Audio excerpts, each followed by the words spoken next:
যাচ্ছি নবোদয় পরীক্ষার জন্য খুবই একটা গুরুত্বপূর্ণ অঙ্ক।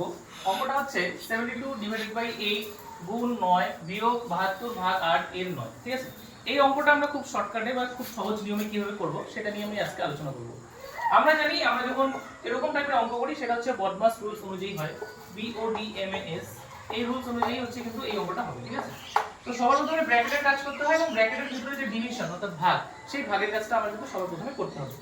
তাহলে 72 কে আমি যদি 8 দিয়ে ভাগ করি, 8 দিয়ে 72 কে ভাগ করলে কত হবে? 9 হবে। 8 9 72 ইনটু কত? 9। ঠিক আছে, মাইনাস এখানে দেখো 8 এর 9 আছে এবং ভাগ আছে। তাহলে সবার প্রথমে আমরা জানি আমাদেরকে এর এর কাজটা আগে করতে হবে। তাহলে এর এর কাজ যদি আগে করি 8 এর 9, তার মানে 72টা 72 থাকলো, ভাগ চিহ্ন ভাগ হলো, 8 এর 9 মানে 8 9 কত হয়ে গেল? 72 হয়ে গেল। ঠিক আছে, এবার 9 ইনটু 9 আছে ব্র্যাকেটের ভিতরে, 9 আর 9 যদি গুণ করি 9 9 কত হবে? 81 হবে। তাহলে এখানে হয়ে যাবে 81 এবং বিয়োগ 72 আর 72 যদি করি তো 72 কে 72 দিয়ে ভাগ করলে কত হয়ে যাবে? 1 হয়ে যাবে।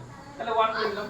এবার 81 থেকে যদি 1 বিয়োগ করি 80 হয়ে যাবে আমার आंसर। তাহলে এটা কিন্তু আমার সঠিক উত্তর। ঠিক আছে, থ্যাংক ইউ।